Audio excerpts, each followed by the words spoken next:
Why is Herodotus called the father of history? Herodotus was a pioneer from ancient Greek history, a widely traveled man who wrote incredible stories about the past. His greatest contribution to Greek literature was a series of books titled the Histories, published in the 5th century BC. This monumentally ambitious project charted real events from throughout history, including the lives of kings and queens, famous battles, and geographical topographies. Following the success of the Histories, Greek writer Marcus Tullius Cicero dubbed Herodotus the father of history, and the name has stuck through the centuries. Let's look at why he still holds this title in more detail. Herodotus was the first of his kind to bring real history together into one long, chronological sequence.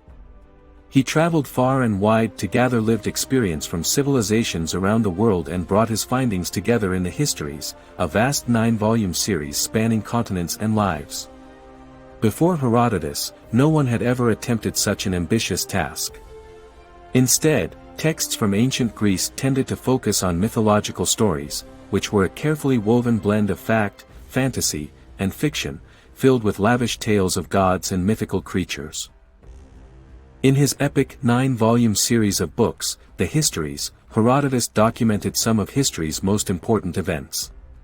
He focused primarily on the wars between Greece and Persia, studying the background leading to the Greco-Persian Wars, the battles themselves, the Persian invasion of Greece, and the Greek victories at Salamis, Plataea, and Mycale.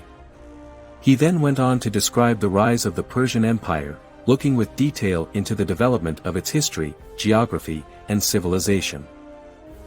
Although some skeptics at the time doubted Herodotus's versions of events, accusing him of telling lies and passing them off as historical fact, contemporary historians have demonstrated that much of Herodotus's The Histories is in fact likely to be true. At other times, he was as close to the truth as he could get during ancient times when knowledge about the world was far more limited. All this proves just how extensively he delved into the lives and stories of the past, and it goes to show that he really is the true father of history. Herodotus was born in Halicarnassus, a Greek city in southwest Asia under Persian rule, and later traveled to Athens, before moving on to Thurii, a colony in southern Italy.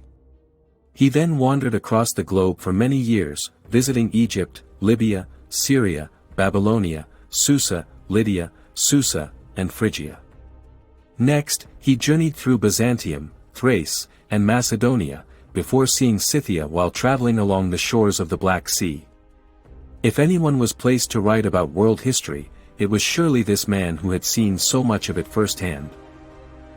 Herodotus faced criticism, both during and after his lifetime, by those who doubted the validity of his stories.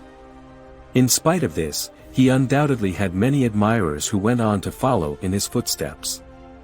In ancient times these include Thucydides, Plato, Cicero, and Aristotle, each absorbing Herodotus's example and adapting his ideas for their own historical or philosophical research, which was based on factual observation in the real world, as opposed to the fantasies of Greek myth.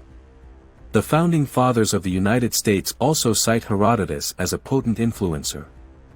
And even today, the descriptive, highly detailed way that Herodotus described historical events and made them into an entertaining, enjoyable read continues to inspire today's academics, historians, and writers.